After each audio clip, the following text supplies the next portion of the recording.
Hello, Taker, and welcome to another exciting episode of the Learn True Health podcast. I am so excited to have back on the show Dr. Scott Vrzal, who is here to teach us so many things today. You're going to be blown away by today's interview. Now, him and I sat down before his book came out. So when you hear us talking about a few things, like we say, the beginning of flu season, and you're like, hey, that was a few months ago. You're right. That was a few months ago. I'm publishing this now because his book is out, and I want to let you guys know his book's pretty awesome. He had reached out to me after this interview that you're about to listen to and said, "Hey, would you like to write a review for my book if I gave you the PDF of my book before I publish it?" And I said, "Yeah, heck yeah, I will. Getting like the backstage pass to your book before you publish it, that's going to be awesome." So I wrote him a review that was, I guess I guess I won the award for the best review of all the cool, I'm not even a doctor, but all the cool doctors he reached out to, all the cool, health people, health experts he reached out to.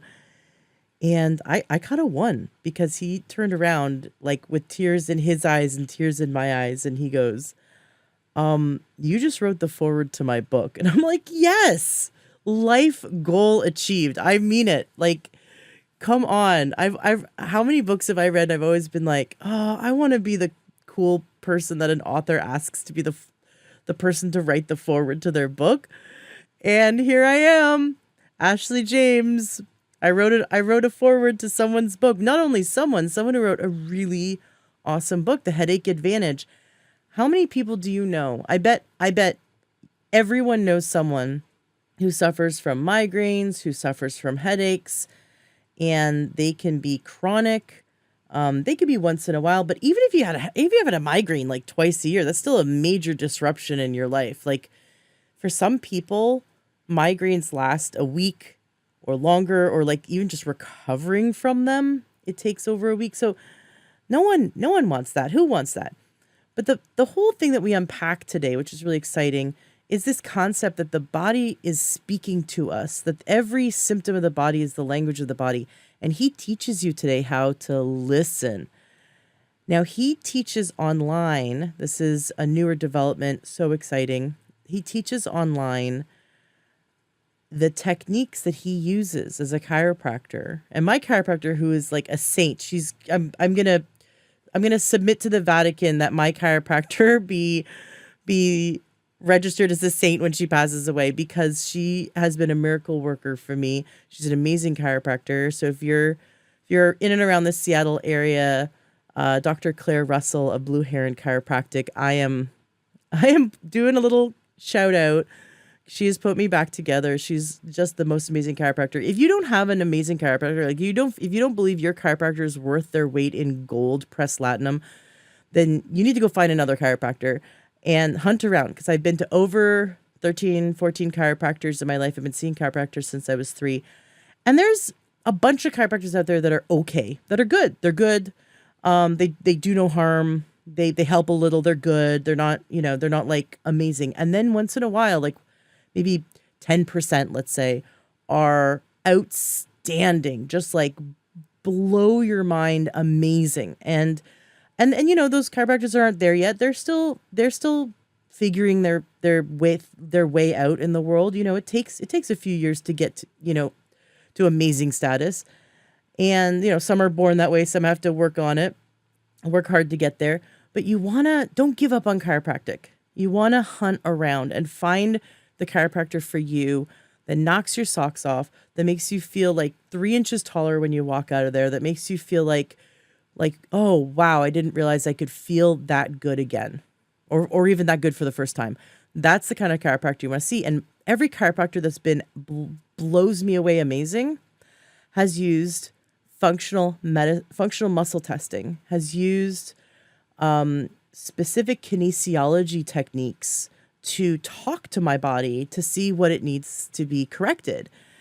And this is like understanding the layers of the nervous system on a whole new level, that our body actually is constantly talking to us, but we didn't know how to listen. Kind of like how cats and dogs can literally string together words that make grammatically correct sentences.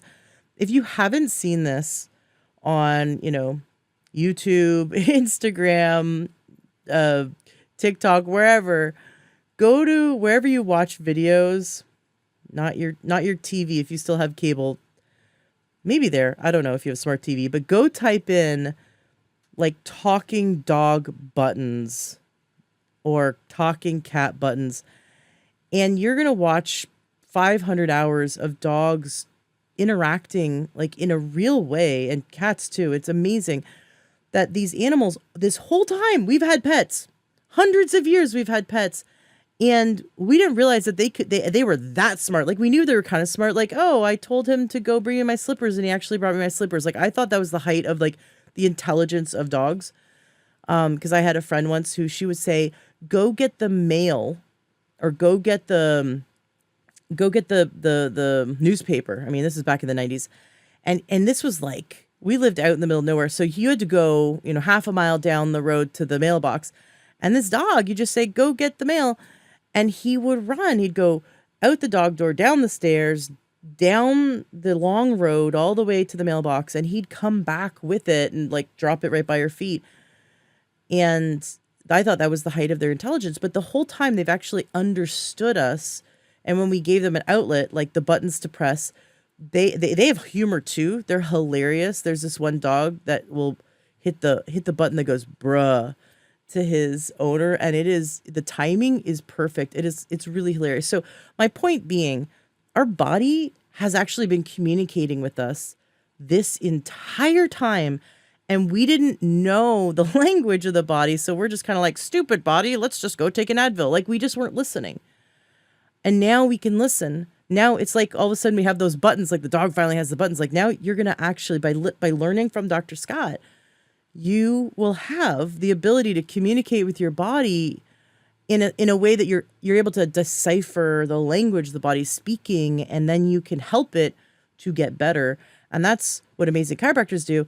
But Dr. Scott, first of all, this whole interview is great, but what he does is he teaches. He has this course that you can sign up for, super affordable in terms of what you're getting for it, very affordable. He's giving us $50 off. The course is just under $300. So it comes to just under $250 after the discount, which is really gracious of him to give a $50 discount.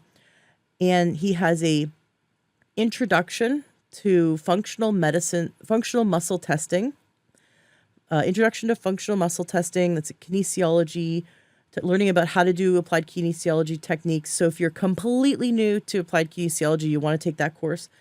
And then if you're like me and you have done applied kinesiology, maybe on yourself and family members, or you've done it with some clients, or you've like done a little bit, but you want to take the next level and you're intermediate, he has an intermediate hybridized kinesiology techniques that he has mastered and created through the years of working with so many clients.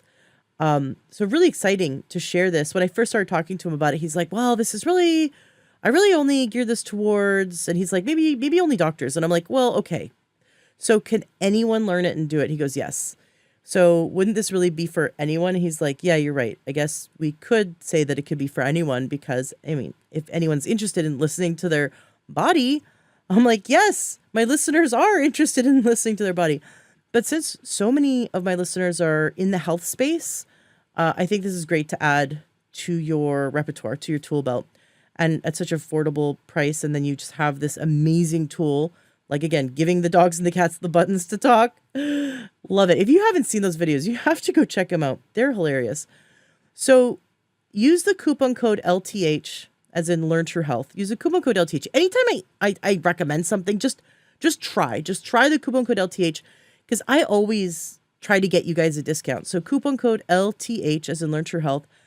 And the website is SOW, as in Society of Wellness, SOW nutritionalsystems.com/functional-muscle-testing. I'm sorry, that's very long. I promise it's going to be right there at the top in the links to the show notes of today's podcast at learntruehealth.com, and wherever you're listening, Spotify, iTunes, wherever, Podbean, wherever you're listening from. The links are going to be there in the description of the show note area. And if you ever can't find a link, just email me, support@learntruehealth.com. Feel free to email me, be like, hey, that episode with muscle testing, and I will send you the link. You can also come join us in the Facebook group if you're into that, if you're into Facebook, and if you're into like connecting with the community and asking questions and learning from each other. I love what we learn together as a community. The Learn True Health Facebook group, come join us. You can go to learntruehealth.com/group. Would love to see you there.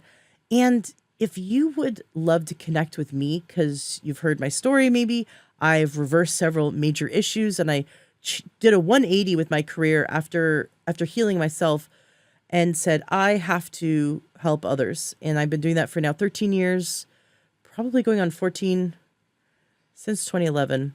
So that's like a whole lifetime, it feels like. What were you doing in 2011? I was changing careers and beginning to help people heal themselves. And then even before that, I specialized in anxiety cessation. I've been doing that since 2005. So that is 2 lifetimes ago. I've been helping people to end anxiety. So if you have a family member, a friend, yourself, or a teenager who suffers with anxiety, I have amazing techniques that teach you how to turn off anxiety in the body and how to rewire your brain.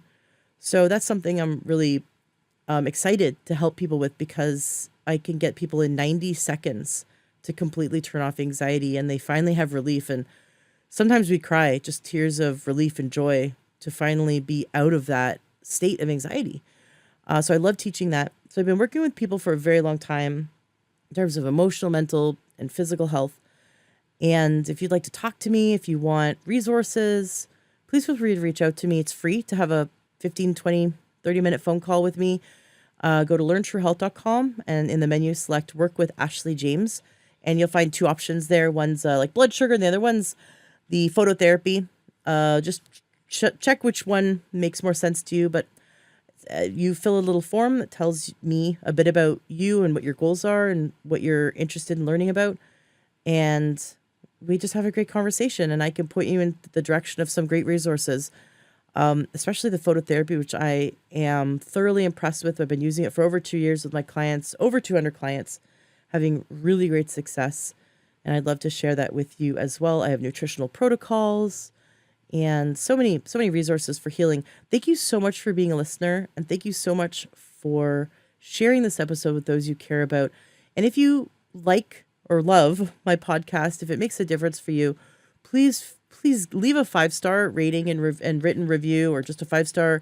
That really helps. It helps promote the podcast to other people. So if you want this information to get out there, please do that. I really appreciate it. And please copy and paste the link to this and send it to a friend, especially the friends that have headaches or migraines. You will be forever a hero in their life if what you share with them ends their headaches for good. It'll solidify you as someone that they will always want to bring a coffee or tea to, or invite out for dinner or something. Just, can you imagine suffering for so many years and then a friend says, hey, check this out. And then that is the thing that they've been praying for. That's how God works. God answers prayers through us. So if you get an urge to share this episode, do it. You might be answering a prayer. You just never know. Awesome. Enjoy today's interview. I know you will. Welcome to the Learn True Health podcast. I'm your host, Ashley James. This is episode 538. I'm so excited for today's guest. We have back on the show with us Dr. Scott Vrzal. You were here in episode 523, and I love that you figured out how to decode headaches and migraines and get to the root cause, understanding the root cause and helping people to heal. Headaches and migraines, they're often treated like they're the root cause, like they're the problem and they're the symptom of the problem. And there's so many different root cause problems, and you've decoded it. It's amazing. Now you have this book. It's an amazing book, just launched. Super excited for my listeners to get it, for those who have headaches or migraines. I also think it's really interesting just to learn this, because you might not have headaches now, but maybe one day you will, because this is one of the ways the body speaks to us. The body speaks in symptoms. We really need to listen. and listen so that we can help our body come back into balance, because the body's always working at healing itself. It's either being it's always being torn down, and it's always building itself back up. And when we have illness, that's when we're tearing down more than we're building back up, right? Like, just to simplify it. So our job is to get out of our own way. And we got to really learn, what is it that we're doing or not doing that the body really needs. And so you've simplified something that's so complex, and it's so strained so many people for years to try to figure out the mechanism of action and what's going on with their migraines or their chronic headaches.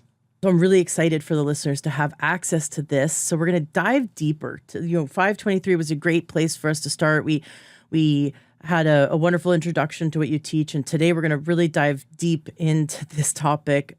So excited to have you back on the show. Welcome. Oh, thank you very much. I'm so looking forward to sharing more and diving into tying some of brain chemistry into physical function and what we can do about it to really be our best. Got some fun subjects for today. Love it. And I know that we're going to get into so many different varieties of headaches. And that's what I'm excited about, because all the way from headaches from restlessness and anxiety to headaches from PMS, right? To high blood pressure headaches and low blood pressure. And it's just all the different things we're going to be talking about. Dopamine, serotonin, all those wonderful neurotransmitters. Before we get into that, though, I know you have this is it new? It's new to me, this new course where you're teaching practitioners and people who, you could be massage therapists, acupuncturists, anyone along that practitioner space, health coaches, teaching them in an easy to learn video series on functional muscle testing. And I want to learn a bit more about that. And I also think that super health nuts who are really into learning how to listen to their body would also be interested in looking into it, just to understand more about how we can listen to the body. So tell us a bit about this. And of course, the link is going to be in the show notes of today's podcast at learntruehealth.com. And wherever you're listening from in the show notes, the link will be there. And you informed me this morning that you're giving my listeners a discount. Thank you so much. You're taking $50 off. I think it's really generous. It's not that expensive to learn what you're sharing. It's pretty remarkable, because I know a doctor local to here that charges thousands and thousands of dollars to teach kinesiology and muscle testing, and you're doing it for a very, very affordable price. So thank you for making it accessible to everyone. I think all practitioners should have this in their tool belt as some way of continuing to help their clients and patients to listen to the body. So tell us a bit about this for those who don't even know what functional muscle testing is. Yes. So the functional muscle testing videos came about as I was running around the country years ago, teaching doctors on how to deal with autoimmune conditions and thyroid and, high-tech things like that. And they needed a resource that they could go back and workshop and practice with their colleagues. And so we created these videos that basically walk a person or practitioner from, this is what a muscle test looks like. This is how we would prioritize and determine what the weakest link is for the body, whether that's a thyroid or a stomach problem or a brain issue. And then so once we identify the priority, then we would look at clinical corrections, meaning whether they need a structural change, a nutritional change, meaning diet or supplemental, or acupuncture, which kind of leads to some of the stuff we're going to talk about today with neurotransmitters.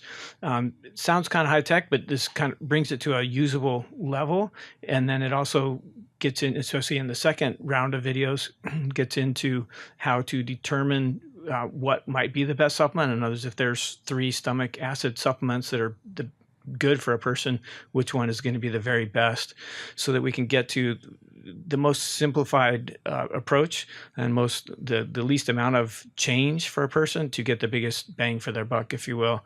And then there's ways of treating, like we talked about on episode 523, with some of the emotional corrections and so on as well, or shined a light on through those. So that's what the videos are about. They're great if you have a workmate that you want to practice with, and you can get together and do a 30-minute video together and kind of refine your skills. Oh, I'm definitely doing it with my husband. I want to learn it. I've been using muscle testing for years, especially like you had mentioned, if that you have, for example, you have 3 different supplement bottles that are very similar. I typically do it at the supplement store. Mm-hmm. Like there's a few health food stores around here and I trust the quality or I know the brands. And they're used to it. They're used to people doing that. But I'll do either the sway test or I'll do like a muscle test on myself. I find it easier for someone though. Like the sway test for me is, you sway forward when it's something your body wants and you sway back when it's something your body doesn't want. Right. But like putting my arm up and having my husband just push on my arm the same, which is a little, it's not precise, right? It's just that he's trying to push the same amount without him seeing what I'm holding. So there's no like unconscious bias. But it's pretty crazy that your arm will become so much weaker when you're holding something you shouldn't have. And I actually remember learning this many years ago. I feel like it was something like 30 years ago on a PBS special. And it was just a famous healer author who has passed away now. But he was teaching, I don't even know why he was, I was too young to go like, wow, they're really doing something kind of far out. But they were teaching like, hold your arm up and like, think of love, right? And he'd push on the arm and no matter what, they couldn't get the arm to go down. He is now think of hate. And it's like the person could not keep their arm up no matter what. She's like, wow, I feel so much weaker.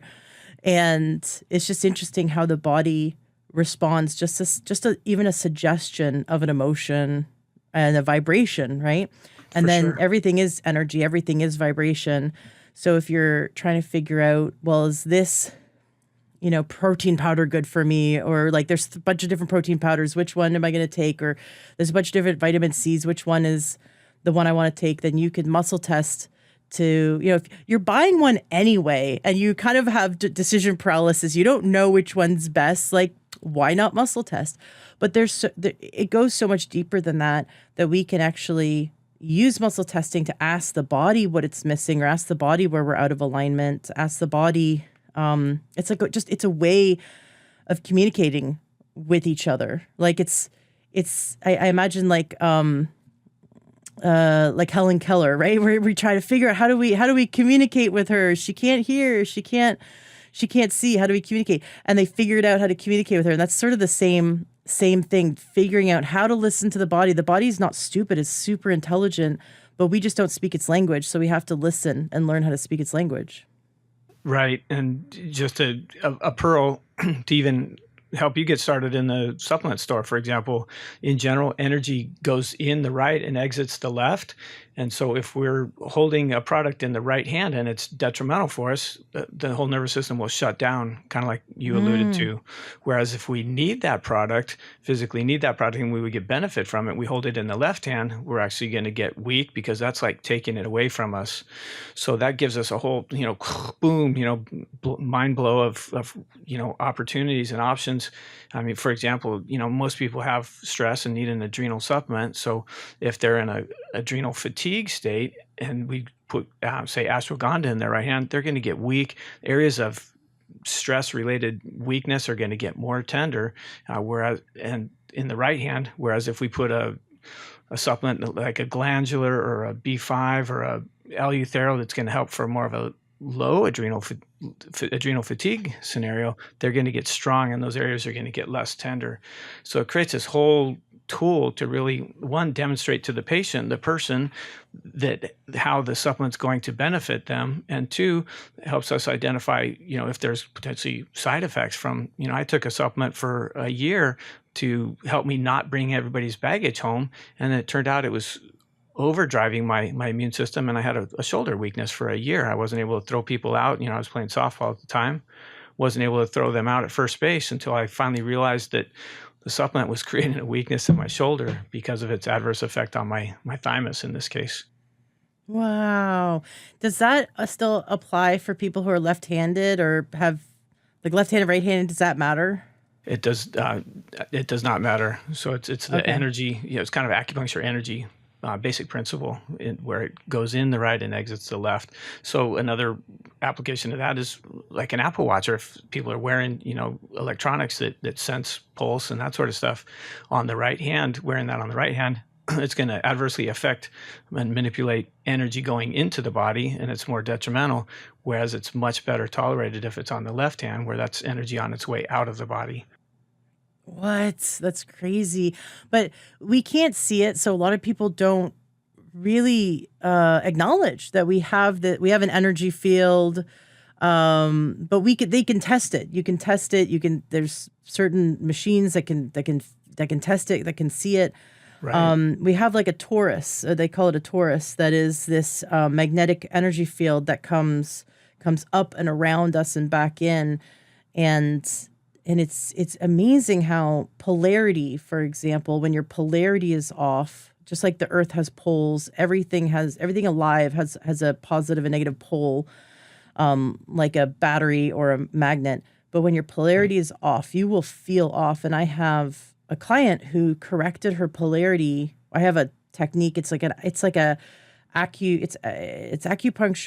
acupressure combined with phototherapy, and we do this technique, and it only takes a day, and the next day your polarity is now correct. It's in the correct spot, and she got rid of 100% of her symptoms that she'd had for 6 years. Like, it was weird. She was like feeling totally out of it and weak and nauseous and almost like dizzy and anxious and insomnia, and just she felt so off. And she'd been to practitioner after practitioner, and what it was is her polarity was off. So your energetic field can be disrupted, can be affected by these things, and that's what I love about muscle testing is we can listen to the body and learn very quickly what it needs.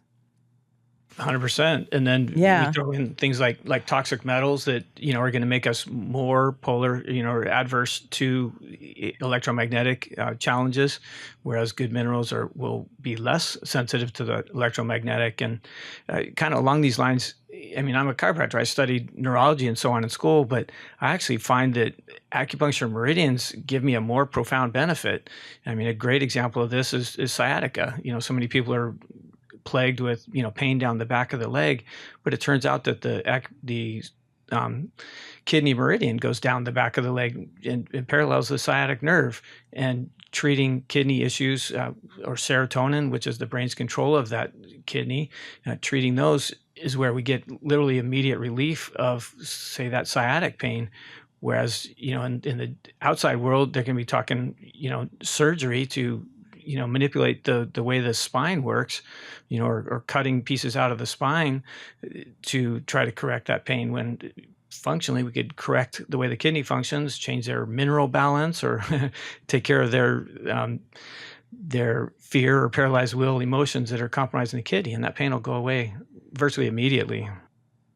I love it. I love it. So the link to your functional muscle testing course is going to be in the show notes, and wherever you listen from, whether it's Spotify, iTunes, wherever you listen from, the link's going to be there. The coupon code LTH, as in Learn True Health, LTH gives you $50 off. I'm going to take the course. I'm excited. I want to take it. I want to learn. I want to play with it. I know it's really, when you filmed it, I know you told me you geared it towards practitioners. But I still think there's going to be some people out there like me that are total health nuts. Well, I'm a practitioner. Right. Mm-hmm. I was a massage therapist many, many, many years ago in Canada, and it's a bit different. In Canada, it's like a 3-year program versus like a 500-hour program down in the States, depending on what state you're in. And then now I've been a health coach for many years, but I think I'd love to do it just to like be able to muscle test myself and my husband and my son. And I just know that there's probably some moms out there that would be, or some dads that'd be super interested just to be able to like muscle test their spouse and their kids and get a little bit of an idea as to like, oh, okay, you're out. Hey, let's go to the chiropractor. Oh, your body's saying we should probably go to the naturopath and get some more of those herbs or something. And just to like help you navigate your own health issues. I'm just passionate about helping everyone to listen to their body more and to be proactive instead of waiting for waiting to be hit by the cosmic 2x4, right? So listen to the whispers of the body instead of in getting, because the body will whisper, the body will give you a little warning sign, like headaches, right? And we're going to get into Right. that topic. But we often, unfortunately, this day and age, we often wait until it's so big and so painful, then we'll take action. But if we can listen to the whispers, we can prevent the big things most of the time. And I'd rather train us to listen to the body when the body is telling us, hey, something's a little off. Like my mom, who died of cancer, she had warning signs for months, but she just chalked it up to, and she just kind of ignored it. She's like, oh, we moved and I was busy and I was stressed out, and her digestion was off. She was kind of achy. She was kind of tired. She was having, just these little things started telling her something was wrong. But by the time she got scans, it was too late. And sometimes and not to create hypochondriacs of all of us, but if we listen to the body when it's the whispers, we can catch something and help correct it before it becomes something very painful, like chronic migraines and headaches. Let's get into it. So you wanted to talk about neurotransmitters, and I'm super excited to learn, because I know several people who suffer from headaches of unknown origin. Right. Yeah, I mean, just to piggyback on your last statement about your mom and that sort of scenario. I mean, I tell people, listen, every meal your body's going to give you hints of what's going on and how it worked for you.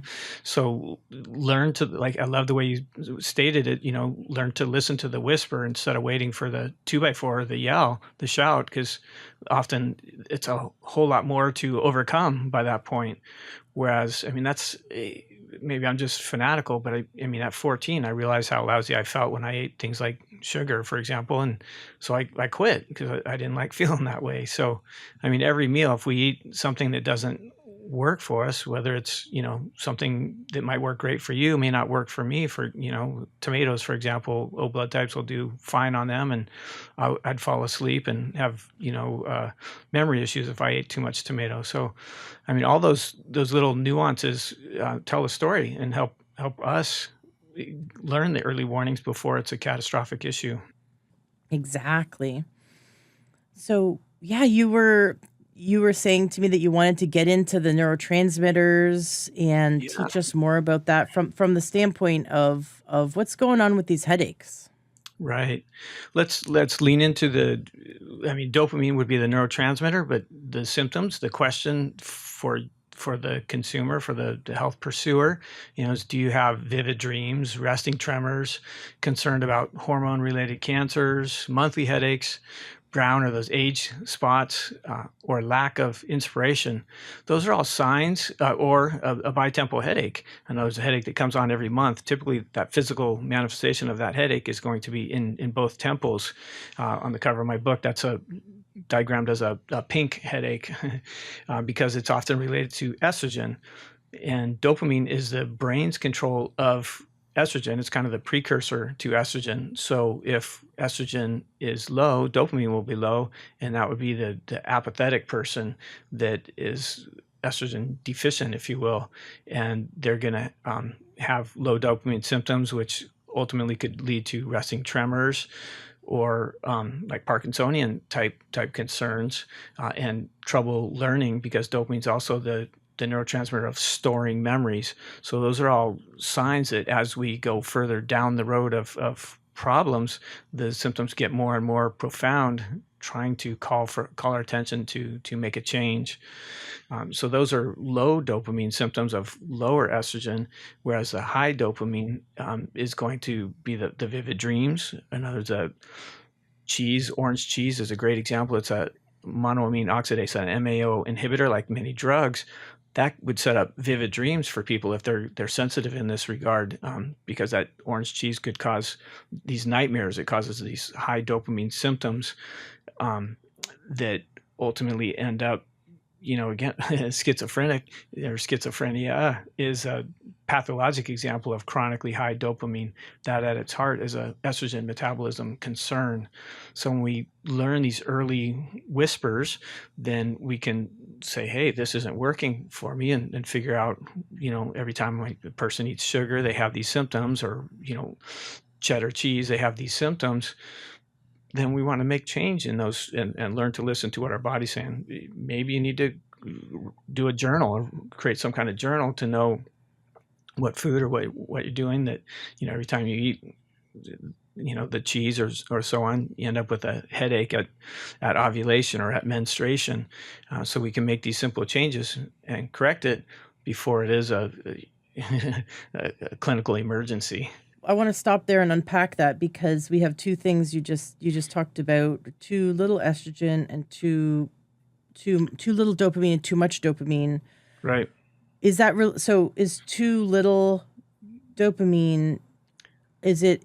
Do you always see that there's also too little estrogen? Is that for both men and women? Is that also for women post-menopausal? Right. So yes, low dopamine is synonymous with low estrogen, and high dopamine is synonymous with high estrogen. So, I mean, you're a female, you're probably well more versed in that. I mean, you can lay out the symptoms of low estrogen, but yeah, that's menopause, perimenopausal scenario. Go ahead.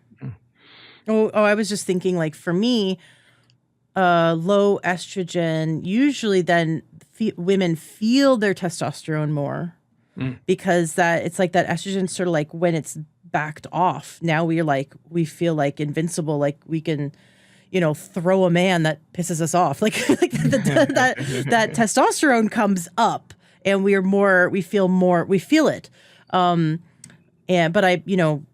We hear the classic, like, heart palpitations, sweating in the night, sudden hot flashes, weepy, weak, irritable. Did I do a good job?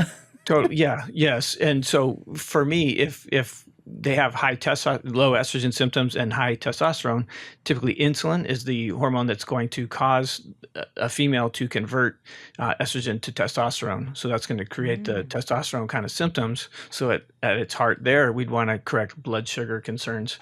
Maybe it's an herb like gymnema is really good in that situation. That'll help with uterine fibroids or ovarian cysts by stabilizing blood sugar, potentially reduce hot flashes. So that's a great way to go when that is the trigger.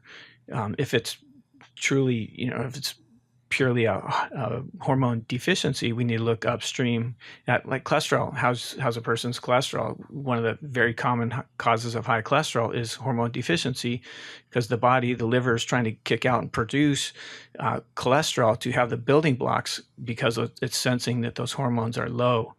So that's a very common way I find to reduce and correct high cholesterol, is to correct hormone function in the body, whether that means nutritionally feeding the ovaries or the testes, or making these dietary changes to help the body have the building blocks, have the omega-3s and so on to produce the hormones as a whole. So just to emphasize, cholesterol is a necessary nutrient the body makes. Every cell with a nucleus makes cholesterol, not just the liver like we once thought, but that it's the raw building blocks for making hormones, sex hormones and stress hormones. And you're saying that when hormones are high, when cholesterol's high and hormones are low, the body's trying to make the raw building blocks to make the hormones.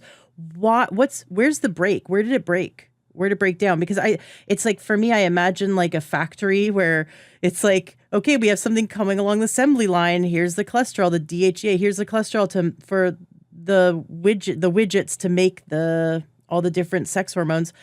And then you look on the other side of the machine. It's like, well, we're not getting enough hormones. So what happened? Where did it break down? Right. And so one aspect is the person deficient in the omega-3s, the building blocks. So again, the body's trying to compensate for that. Or if it's in the hormone example that we're using, is there a compromise in the female case? Obviously, the ovaries. Food like corn can cause damage to the ovaries. It causes ovarian cysts, and if that's damaged, then it does underfunctions, and that can ultimately set up the high cholesterol scenario. There's other potential triggers of, like, low thyroid. Hypothyroid is massively common. Thyroid medications are the highest, most best-selling medication, even over and above statins and cholesterol medications. So hypothyroid is, I love this I in there. Yeah. Hypothyroidism is a very common cause of high cholesterol, which then starts that whole ball rolling of 12 medications by the time they hit 60, right? This is so annoying. I am so annoyed. Just hold on. Let me get on my soapbox. I promise I'll get off it quickly. We've been lied to for the last 40 years. Okay, I've had numerous cardiologists come on the show that say that cholesterol is not the cause of heart disease. We've been all lied to, and that it's not even a good marker of heart disease. What we really should be looking at is like blood sugar, triglycerides, blood pressure, inflammatory markers. Like that's what we should be looking at. But 40 so years ago, the pharmaceutical industry decided they wanted to literally get everyone on this cholesterol medication. They wanted to do this mass experiment. So they said they made up an arbitrary number, and there's the doctors and scientists involved in this. I've seen them in the interviews. They said we had to come up with an arbitrary number. We did not have any like scientific proof that lowering cholesterol in the population would prevent heart disease, but we wanted to do an experiment and see if it worked, and the pharmaceutical industry obviously was behind it. So they said, okay, total cholesterol 200, right? And then they get everyone on these meds, like majority of people on these meds. If you hit 55, you're being pushed pretty heavily. I've seen it in my own family members to be on these meds. And what it does is the meds, I mean, you can speak up, but the meds damage the liver so much the liver ceases to produce it. But every other cell in the body that has a nucleus is still producing it, and yet they don't say anything about lowering the exogenous cholesterol you're eating in your diet, which is really funny. But It didn't lower the heart disease in the last 40 years, and then so they lowered the number more. They said, okay, now we want total cholesterol of like 150, and so we can get even more population on this drug, right?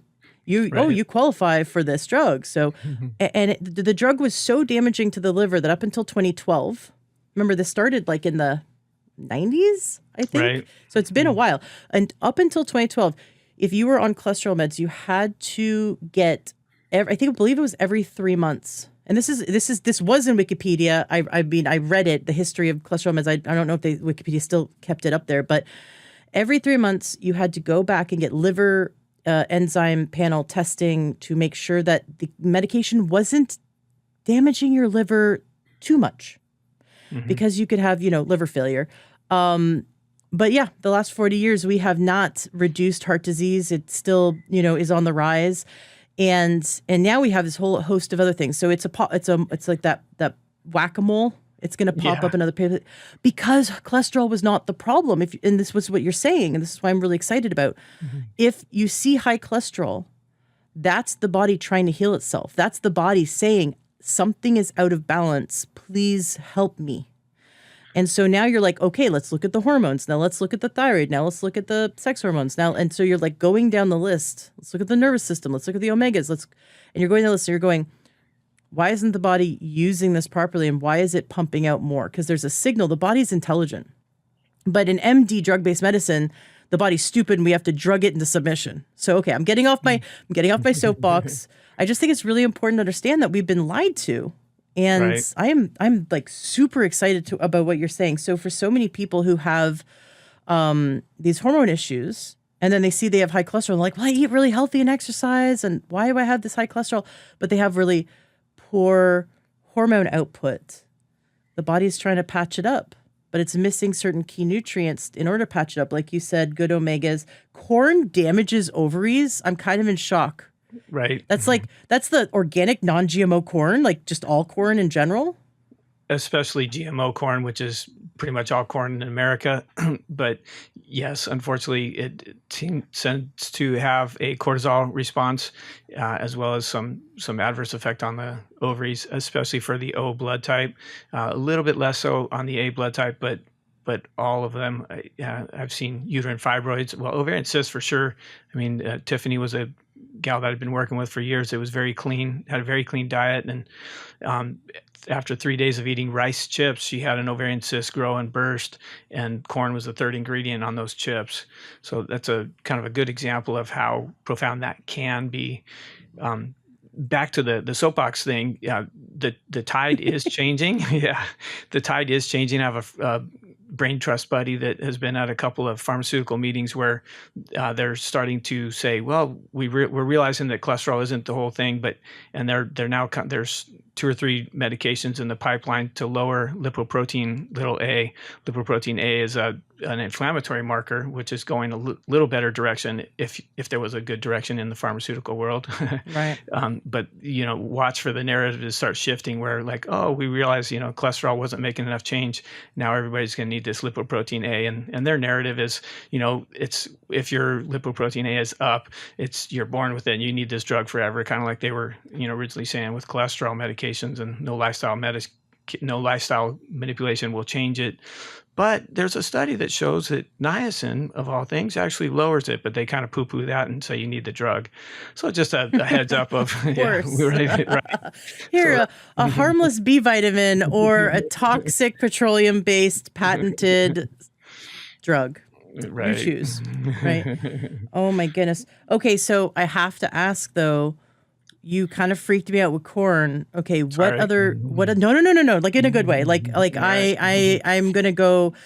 So there's a South Park episode where, and I don't watch South Park often, but it's really funny. I've been gluten-free for 13 years, and there's if you're not easily offended, go watch the South Park episode on being gluten-free. It's this one scene, I cried laughing. It's where they first discover gluten's bad for them, and the parents run around the house, run around the kitchen, kind of like gluten's is a ticking time bomb that's about to explode, and that's how intensely they get rid of all the gluten in their house. And that's I just remember that because I'm gonna run downstairs and like take all the corn in my freezer and just go throw it out. What other foods must we know about that are absolutely 100% like off? They should be out of our kitchen, out of our lives. If corn does that, I want to know about some others that we got to know about. Well, where do we start? I mean, for me, it's condition specific. I mean, I really try to work from a perspective of tell me where it hurts, and I'll help you identify what the primary food trigger would be. For example, left upper trap tension tends to be a blood sugar concern. So, I mean, obviously, sugar is going to mess with the pancreas and create that. Unfortunately, I mean, just to get on another soapbox, but COVID, the retrovirus that the COVID virus is, causes damage to whatever the weak link was. So if a person was eating a lot of sugar and had a struggling pancreas and then got exposed to COVID, then that could exaggerate and accelerate damage to the pancreas. They're going to end up with left upper trap tension, yeast problems because of the blood sugar yo-yos that would cause neck tension, especially on, one side of the neck. Left side is very common for that. So, I mean, sugar, that's the low-hanging fruit that hopefully everybody realizes is a poison ultimately and nutrient void. I'm planning on doing a little special right before Halloween about sugar because they call it flu season. And I like to say, listen, the term flu season was made up by the pharmaceutical industry to sell more flu shots. You can get the flu any time of year. You could be sick any time of year, right? Yeah. The thing with flu season is it's actually sugar season because it starts at Halloween, Christmas, New Year's, and Thanksgiving. And these holidays, plus then we have, Valentine's Day, but like all the cookies and all the overindulgence and the stress and the sugar and the alcohol. And we kind of pig out from the end of October to halfway through February. And we wonder why we get sick. And sugar, it taxes the immune system and really it shuts down. There's one white blood cell that just goes to sleep in the presence of processed sugar. And we wonder why we get sick. But if you avoid processed food and processed sugar, you will be quite amazed, at how your immune system holds up. So that's my soapbox when it comes to sugar. But do you have any other like corn damages ovaries? Do you have any other like, oh, you didn't know that, peas destroy eyes or something? Like, do you have any other like, do you have any other bombs to drop? Because I always thought corn, if it was organic, was healthy. Right, and especially from a vegan sort of perspective, corn, like you said, and gluten free. Corn is a non-gluten grain. In a lot of on the plant-based diet, people are using corn to try to get that complete protein. Mixing it with rice and so on. So we have to find other ways around it. Another truth bomb kind of food is tomatoes. Believe it or not, tomatoes will cause insulin dumping especially for B blood types and A blood type people. It stresses the gallbladder. When the gallbladder's challenged, then we have acetylcholine deficiency, which acetylcholine is a precursor to nitric oxide. So that's going to set up high blood pressure, or in a catastrophic state, a constriction of the arteries to, that's not good news, right? But then memory recall issues, because acetylcholine is the brain chemical of recall. So when acetylcholine is low, that's when we're having trouble coming up with the names or test anxiety kind of thing, or information we know is in there, but we can't quite pull it up. That's a low acetylcholine problem. And again, unfortunately, tomatoes, because of the stress they put on the gallbladder and the pancreas, cause that low acetylcholine, which is going to manifest as those symptoms of recall issues and higher blood pressure, potentially higher cholesterol, because it's stressing the liver and the gallbladder. What raises acetylcholine? Toxins. So the brain's control of the liver. Yeah. Oh, sorry. Okay, so too much acetylcholine causes recall issues. Too little acetylcholine causes. Yeah, acetylcholine is the brain chemical of recall. So when it's low, we are missing the faculties of recall, if you will. So, but how do we get it up? How do we make it into healthy? What do we do to get it to healthy levels? Choline is a precursor, is a building block. Riboflavin helps us make it as well. So the inactive form, B2 technically is, riboflavin, helps the gallbladder function better. Eating our good fats so that gallbladder is contracting when we eat those omega-3s. That keeps the bile being produced. If a person had already lost their gallbladder or sacrificed their gallbladder, we want to replace bile on a regular basis, with a supplement of some sort. Pantothenic acid, B5, is another one that helps with bile production. So we look at those nutrients to bring it up, but ultimately it's look at and beet leaf juice especially thins the bile and will help with the acetylcholine production. The betaine that's also in beets helps the methylation pathway. And sorry, throwing a bunch of big terms out, but no, I love it. Facilitates that methylation pathway, which is one of the main liver pathways to formulate or to make bile. So all that will help us make the bile, which then we digest our fats better, better elimination. Because if the gallbladder is congested, if we're deficient in the acetylcholine, we don't digest fats, and it's called the ileal brake, where the valves in the intestine, like the ileocecal valve and the valve of Houston, these valves kind of stay closed or slam closed, if you will, causing constipation, because it's trying to give the body, the colon, more time to assimilate and digest those fats that it so desperately needs to make cholesterol, to help keep the immune system functioning properly, and so on. Mm-hmm. And what are your favorite sources of those healthy fats? And what are some to avoid? Avoid trans fats. That's fried foods, right? And the packaged, standard American diet foods. Avocado is a great one for A blood types and O non-secretors. I keep throwing the blood type thing out, but it does make a difference. I'm a B blood type, and avocado will crash my immune system. My throat will actually close if I eat sushi or something with avocado or guacamole. My throat will literally close up, and I have to excuse myself. So avocado is a good plant source of omega-3s. Otherwise, it's fish or fish oils, or flax oil or chia seed would be the plant sources. We need to pursue that, though, especially if, a lot of your people are plant-based, so it takes an active pursuit to get the flax oil, ground flax oil. You want to grind it fresh, ideally, so it doesn't go rancid, or capsules, that kind of thing. Mm-hmm. Yeah, I love chia. I'm allergic to flax, which really sucks, because flax is so good for you. I know. Right. I know.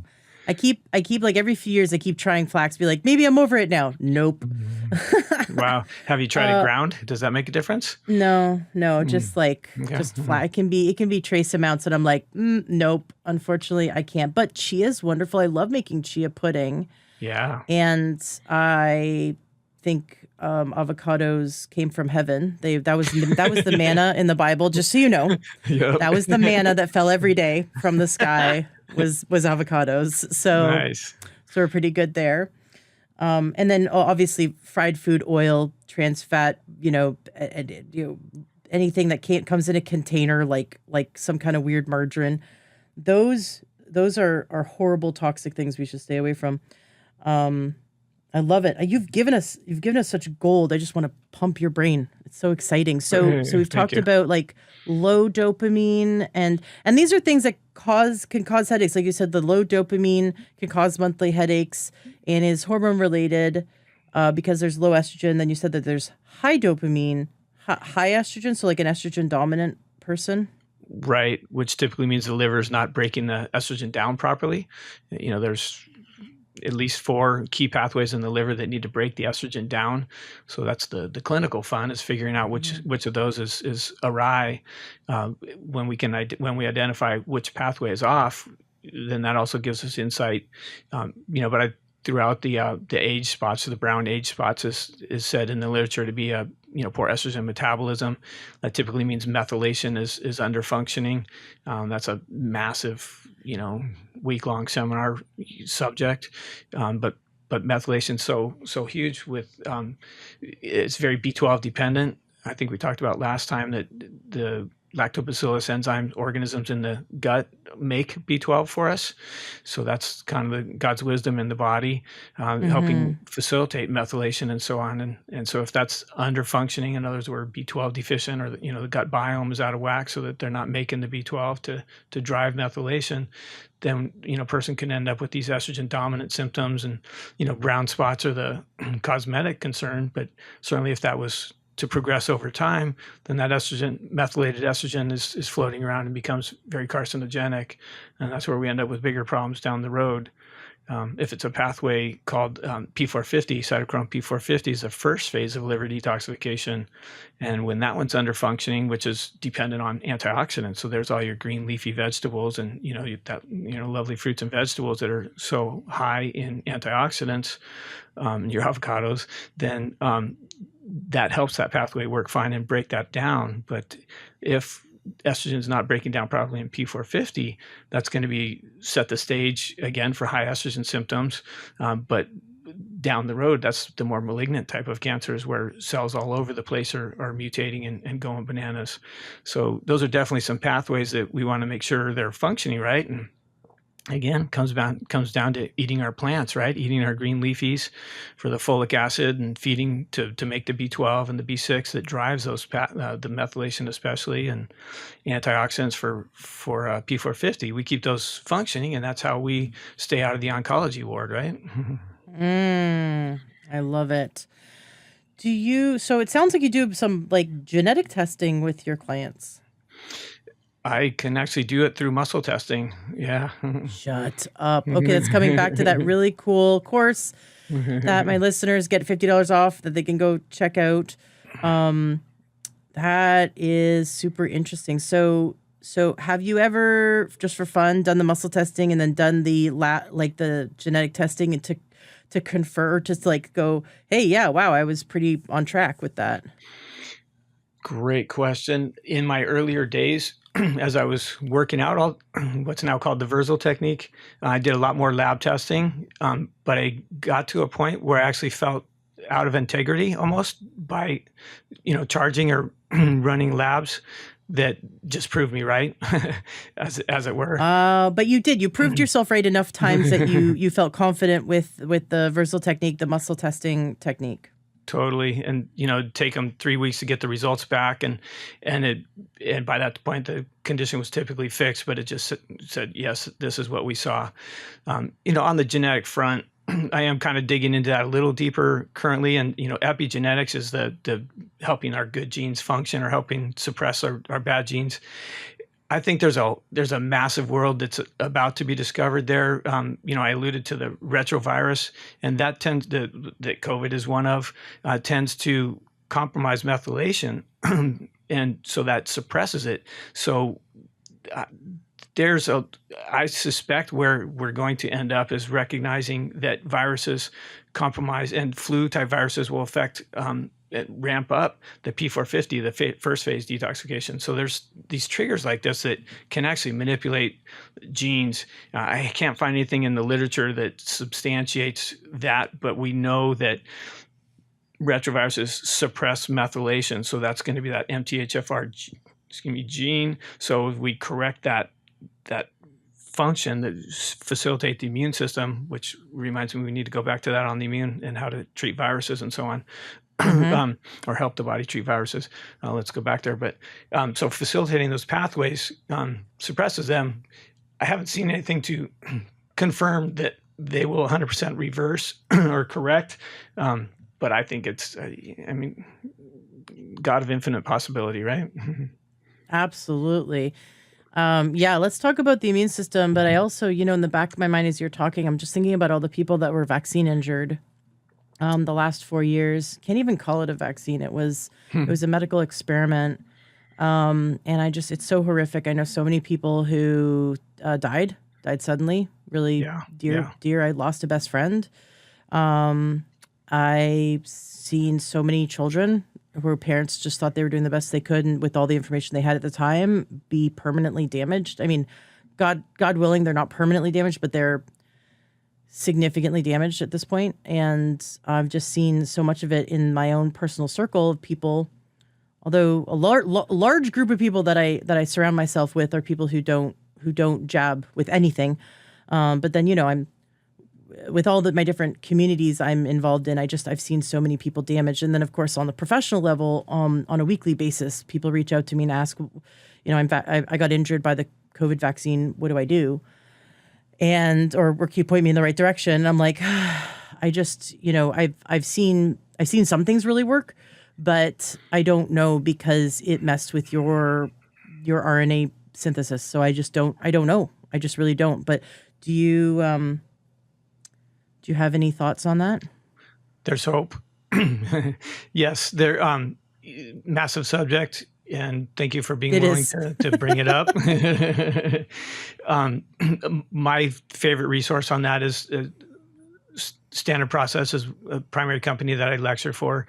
They have a line called the PMGs, stands for protomorphogens. So for me, ultimately, it's through the muscle testing, the Vrzal technique, identify what organ is most compromised or was most challenged from that so-called vax, and then give the PMG product for whatever that is. So if it was a heart that was damaged, for example, there's a product called Cardiotrophin PMG, and so we give that product and take 3 twice a day. It's a fairly common thing initially for a couple of weeks or a month. That kind of rebuilds the heart and tells the immune system it's okay, and it stops attacking the heart, for example, or the thyroid or the pancreas or the liver that has been damaged. Again, it kind of goes back to there was probably a weak link when they received the shot, and then it just exaggerated that. So then we rebuild that gland or organ, and that seems to be taking care of most of those side effects. We do have the adjuvants that were new to the graphene oxide that was new for the COVID vax. That's a whole nother animal, and that is often what's plaquing up the arteries and causing that. There's a whole documentary on that, Died Suddenly, that shows people and has video of how they all look to the left and looks like they're looking for an alien, and they're done. That's that graphene oxide. my friend's daughter actually survived, and she has video of her doing that where she her arm spasms out like she's doing the salute kind of her arm. I don't know. I didn't know how to say that in a better way, but her arm goes straight out, and then her head kind of shifts over, and she can't help herself. She was but it's not like a normal seizure. Right. I saw so many clips of people having this specific seizure after, shortly after getting the poison injected into them. It's Rumble. On Rumble, people can find Yeah. that. Yeah. Go to Rumble. Rumble is like the uncensored YouTube, and you can find that documentary. Really worth watching, just to educate yourself on this whole world that the mainstream will not let you know about whatsoever. So you said PMG. Is it M as in Mary? Yes, protomorphogen, so PMG. And then my favorite when graphene oxide, from the vax is a compromise in that very unique kind of almost seizure stroke looking pattern that you described. Yeah. Is iron supplements with vitamin C. Vitamin C certainly helps absorb the iron and offset the graphene oxide, but vitamin C is also a very great detoxer. Helps drive that P450 phase 1 detoxification pathway. So products, the iron products with vitamin C tend to work really well for that. I've also heard. Thank you for saying that. I've also heard boron. Taking 1 to 2 milligrams of boron a day. Is also part of that. And I've seen really good results with, there's a woman I've had on the show like 5 times. You may have heard of it. It's called the Platinum Energy System. It's an ionic foot bath that removes heavy metals from the body. And it does a few other things. It's like a frequency specific microcurrent. It's like a Rife machine. It's really cool. I've had her on the show several times. It's Kellyanne Andrews. And the website's platinumenergysystems.ca. It's either system or systems. It's just off the top of my head. Wonderful woman. She'll spend so much time on the phone with you. She's a nurse, been doing this for years. And I witnessed with my own eyes someone with severe vaccine injury recover using it daily. Getting great results, recovering. And we also have other practitioners who are anecdotally saying, yeah, we're getting really good results because it's supporting the body's ability to heal itself by drawing out heavy metals and it does a few other things, but that's just what I know. So just sharing my knowledge. Very cool. Yeah, we gotta all kind of pull together and share what we see works because the mainstream is not going to acknowledge this. One of my friend's daughters was in Children's Hospital for a whole month and with horrific, life-threatening after getting the vaccine, and they would not acknowledge that it was vaccine-related. Like, wouldn't even acknowledge it, and that's just really sad that they're not even willing to go down that road, and that's because they get funded by Big Pharma. So what do you want? And they're not culpable. Yeah, we have to question everything. Okay, so let's dive into the immune system. And super excited. Now, this is for people who have headaches or just generally? In life, as you mentioned, we're going into cold and flu season. My line is cold and flu season starts when Halloween candy hits the shelves. Yep. So, as you alluded to, sugar suppresses the immune system and basically causes white blood cells to go dormant for 4 hours. And most of the time people are eating sugar before that 4 hours is up, again. So that leaves the body vulnerable. But ultimate parasites is another one that polarize the immune system to be more susceptible to viruses. So if a person has a chronic parasite, then that's going to leave them more virally vulnerable. But ultimately, all bugs are opportunists, right? So when I shifted my paradigm to call it more the terrain sort of perspective, looking at where the weakness is, my results just went, through the roof instead of, chasing around trying to, kill viruses per se or kill bacteria like most other practitioners are going to do.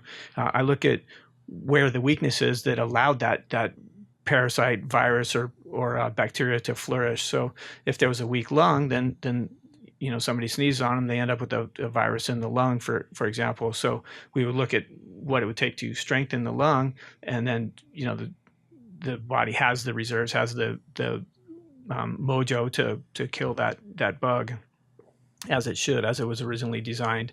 Typically, it's things we're doing. Dairy is a biggie to suppress the immune system. Processed dairy for sure. So, or I mentioned avocados for you. Hopefully, avocados are, godsend. But so it depends. It's somewhat different for each. But identifying what is suppressing the immune system that allows the bug to flourish But then ultimately, is it a weakness in the intestine? At least half the immune system, if not more nowadays, is from what's going on in the gut and the gut biome. Then we've got lung concerns or spleen weakness. Or thymus is massive. Thymus gets suppressed from the aluminum in vaccines, in the pre-COVID vaccines, all your flu and all the Hep and vaccines that most people are forced to take to get through school and so on. Those are loaded with aluminum and mercury, and that aluminum suppresses the thymus, which is the tagging mechanism for the immune system. So then the immune system, and that's part of what allows them to then have that virus start the antibodies and do what they're trying to do with the vaccine. But ultimately, it suppresses the thymus, and then we lose a tagging mechanism to say, hey, this is a toxic metal or this is a virus. Go to work, immune system, get it out of here. So we want that to function optimally. Aluminum in deodorants is another potential source there. That's more prone to affect the lymphatic system, but from Vaxxas is a biggie to inhibit that thymus. And that was kind of what I was talking about, where I had trouble throwing, because one of the rotator cuff muscles called the infraspinatus is a very prolific muscle in the rotator cuff that gets weak and compromised. So that's that throat injuries where it feels like they can't throw, or hurts to put the arm up over the head. That's a sign that muscle associated with the thymus gland or the immune system is not functioning properly. So that's a sign that you want to get aluminum out of your world. Get some good minerals going on to offset that. Or take a supplement like that. Thymus PMG is a very common one to tag up. That's a lot of what I use if a kid has to get immunizations or so. I'm loading them up with that Thymus PMG for damage control, to try to mitigate damage that way. I love it. I was going to ask, what should we do for the thymus gland? But you answered that for me. Great. Get this. I like standard process. That's I have a very small list of companies I trust, and standard process is one of them. So that's cool. Yeah. So PMG thymus. Yes. And is that something you could just take like all throughout candy season, all throughout flu season? If someone's like, listen, I'm not gonna like avoid sugar 100%. I'll do my best. I'm still gonna eat a few. I'm still gonna have some pie on Thanksgiving. Like I'm still gonna have a little bit. I'll cut back, a bunch. I won't overdo it. But what can I do? Because like most people are like not like you and me, who are like, we're not gonna eat any sugar at all. I make my own pumpkin pie with no sugar. I use like a little bit of date syrup or a little bit of maple syrup, not much. And lay on the spices super thick, because I like a spicy pie, and also they're so good for you. And I just think like the flavor of the pumpkin really shines anyway. You don't like, I just find that regular pumpkin pies are just so sickly sweet, you can't even taste the pumpkin. So I like to find ways of making alternatives that are naturally low in sugar, but also like eating an apple. Like people go, oh, carbs are bad. It's like, you know what? Fruit, vegetables, these things are carbs. They're super healthy for you. It's not the same thing as doing, teaspoons or tablespoons of processed sugar. It's just not the same thing at all. So for those who eat some sugar but promise to cut back significantly, what can they do during the flu season to just like, and I say flu season, but like, in parentheses, it's sugar season. It's yeah. Right. What could we do during the winter months to really just bolster the immune system and just like, well, everyone else in the office or at school is sniffling and coughing, we're just like breezing through? Learn to listen to your body. Right? Stress, cortisol suppresses that thymus gland that we were just talking about. So that's part of why the thymus is much more prolific. Pre-immunization, much more prolific in children into the teens, whereas they used to say, when I was in school, they said it shriveled up, as we became an adult, but it still has function. So listen to your body. Like I said, if I eat avocado, my immune system will crash, whereas I can get away with that, potentially when life is chill or things are good, but I'm certainly not going to push it, when I'm in a high stress season. So first step, again, my platform everywhere is listen to your body. But then vitamins A and C are huge. Your antioxidants. There's lots of good products that are loaded with that to help the immune system function. Echinacea is great for the immune system if you get a good one. There's alkaloids that you want to. That's the immune building part. That's going to taste pretty crazy if you taste it. If you to help if you got a good echinacea. There's a lot of, again, A and C and echinacea really are the starting point. Then there's some of the new mushroom products. Standard Process makes an Epimmune product that works really well to generally bolster the immune system. They have Conjuplex that's for congestion, Conjuplex. That's for more antibacterial, immune building. And then they have Immuplex that's more kind of tilted towards an antiviral cascade, and that has some of the spleen and vitamins A and C in it. So there's a lot of great options. Ultimately, it's figure out what works best for you. Colloidal silver is another kind of unique one. If there's sore throat or localized infections in the eye or the sinuses, the colloidal silver works well. That's pretty readily available. So ultimately, figure out what has worked for you in the past and keep it going during the season. I have a whole interview with Dr. Keith. Oh my gosh. I was able to recall his name yesterday. I'll get it. It's in my brain. I have a whole interview with Dr. Keith on nano silver. Nano silver is different from colloidal silver. Colloidal silver is like nano silver's dumb cousin. It's like nano silver is amazing. There's over 400 studies published about it. And Dr. Keith was involved in that. And so I recommend going to my website, just type in learnyourhealth.com, type in nano silver to listen to that one, because it's pretty wild that it is even better. If you like colloidal silver, and I grew up loving colloidal silver, but if you like colloidal silver, you're going to be blown away by nano silver. And I also do like ozone. I have an ozone machine. I make my own ozone water. So if we ever kind of start getting like a little bit of sore throat, all of us are like gargling our ozone water as well. And just like anything you can do to catch it, like I love that you said, listen to your body, because anything you can do to catch it right at the beginning, then you're good. You're good. You can blow it out before it really takes hold. For sure. Yeah, the silver facilitates that P450 pathway we were talking about, which ramps up the liver. Believe it or not, everybody thinks the liver has detoxification, but it has a couple key pathways in there for viruses and bugs. And so that P450 pathway is great against the cold flu virus, and that's where kind of the mechanism of action for the silver. Great product, and yeah, the nano silver is a great way to go. So cool. We have a few more minutes before we have to wrap up, because I know you got to go. But I wanna just make sure that we're covering everything you wanted to make sure you covered today. Your book coming out. I know. My jaw's been on the floor several times today. I know my listeners as well. Your book covers so much. We're gonna learn things like this in your book. Yes. Thank you.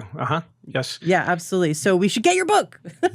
Tell us about your book that's coming out. That actually, I'm going to publish this right as your book comes out, so they can run straight to Amazon and grab it. Tell us about your book, the name, and everything we need to know. Wonderful. Yeah, I got into, as we talked about on episode 523, I got into healthcare because of the headaches I was having. I was told that you might have an aneurysm, don't work out, and you're going to die, kind of thing. And then they said, well, you don't have an aneurysm, go see a psychiatrist. So I kind of made it my mission to figure out, and using these applied kinesiology tools, or understanding acupuncture meridians and so on, I made it my mission to figure out the patterns of headaches and what the location meant, and ultimately it whittled down to 7 different patterns.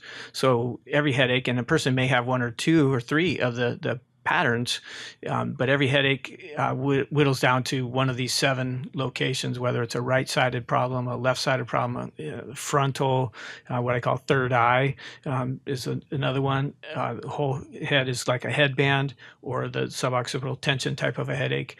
Each of those has a different trigger, whether it's a gallbladder, stomach, pituitary, poor stress management, poor stress tolerance, as the frontal headache. So the book goes into each of those patterns, and then talks about the typical triggers or, emotional triggers, things that the DIY stuff, things that people can do themselves to get rid of the cause of those headaches and stop sounding the alarm that they might have a stroke or cardiovascular problem, and empower people to make good choices and learn from what their body's trying to tell them. That's why it's called the headache advantage, because I do find clinically that the location of the head pain really ultimately is likely the priority. So they may have symptoms associated with the, stomach and hormones and, a lot of other things, but the location of the headache is going to be the priority. Typically, if we fix whatever the cause of, say, the left side of headache is, that will take care of the lion's share of the rest of their symptoms.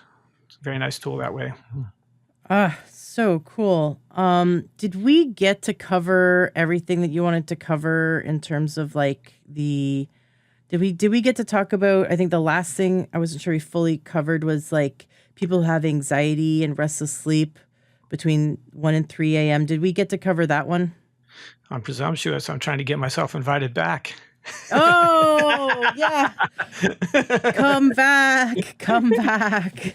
Okay. I like it. I like it. Well, man, I can't believe how much you leave me wanting to go down these rabbit holes and learn more and more.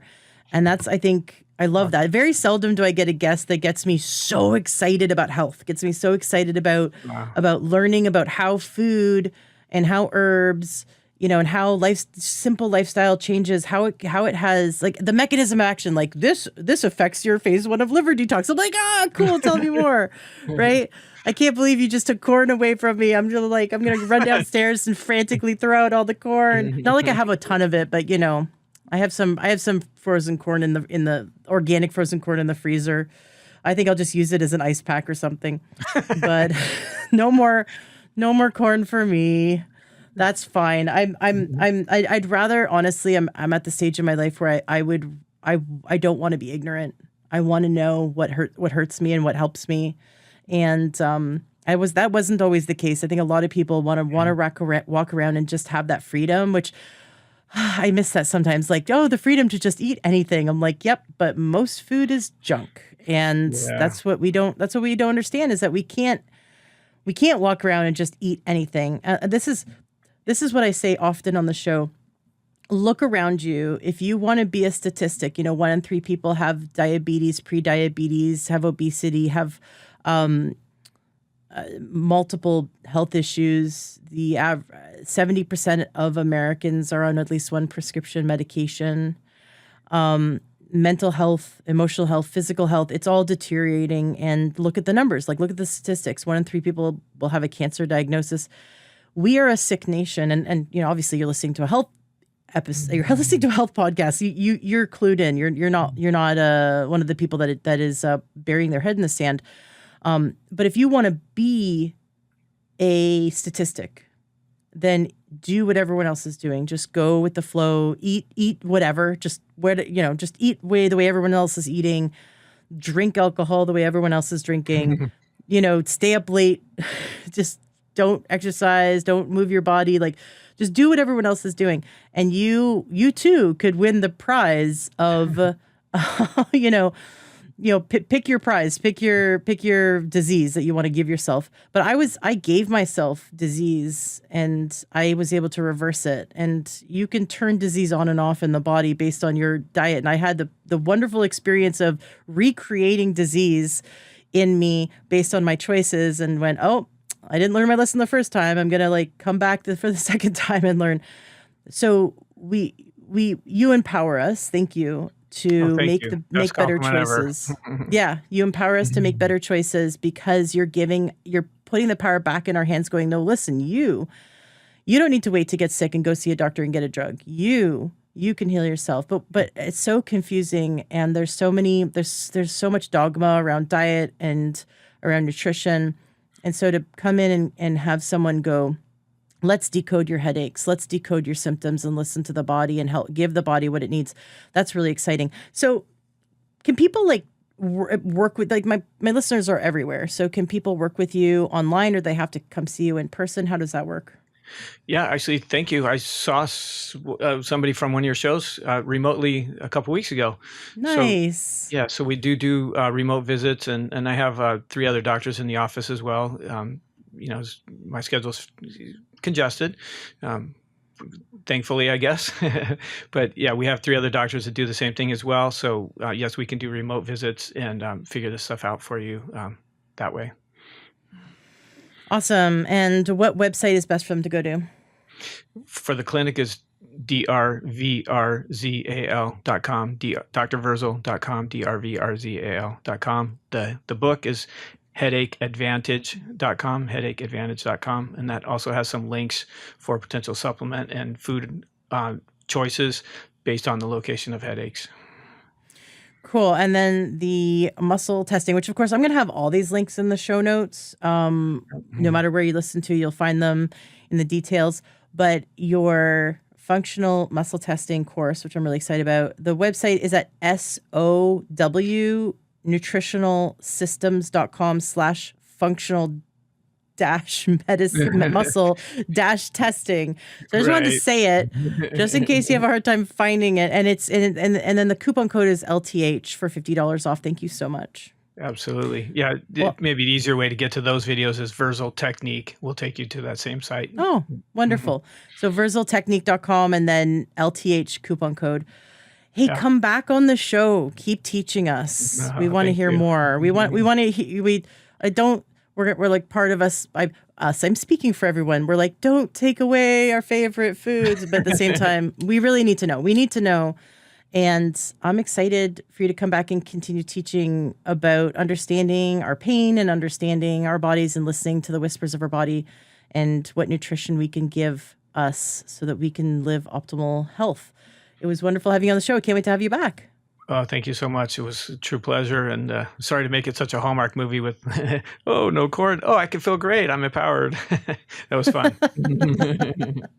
Wasn't that an amazing interview with Dr. Scott? Can't you just wait to have him back on the show? We're definitely going to have him back because he's such a wealth of knowledge. And oh my goodness, he had my jaw on the floor a few times. Didn't he? Didn't he have your jaw on the floor a few times? I want to remind you to check out his functional muscle testing introduction and intermediate classes online. The link to that again is SOWnutritionalsystems.com/functional-muscle-testing. And of course, the very long link is going to be in the show notes of today's podcast at learnyourhealth.com or wherever you're listening from. Just click on the notes or the details and it'll pop up right there. And remember to use and always use coupon code LTH. If you take the course, let me know what you think. I'm really excited to take the course. It's on my list of courses to take. I'm actually taking 4 courses right now online. And it's right there in my folder in Firefox waiting to jump in and complete it and then play with it. So when I do, I'm going to be sharing in the Learn True Health Facebook group my experience, and I'd love to hear your experience as well. So when you do the course, come on in. The water's nice and warm. Come jump on in to the Learn True Health Facebook group and let us know what you thought and what you learned, and let us know what your body said when you started talking to your body and started talking back. Let us know. I'm curious. I'm curious to hear how it helps you, how it impacts you. And thank you for sharing this episode with those you care about. I'm really excited to hear how many people we can help end their chronic headaches and migraines. So please, if this episode helps you, I want to hear about it. Can you please either just private message me, email me, or publicly? You can just, blast the horn on a social media and tag me, at Learn True Health or in the Facebook group. I really want to hear. I want to count how many people we help to permanently end those nasty chronic migraines and headaches. Because that's why I do this, is knowing that we're ending the needless suffering of millions. So let's do that. And please share so we can do that. Awesome. Well, thank you so much for being an amazing listener, and have yourself a fantastic rest of your day.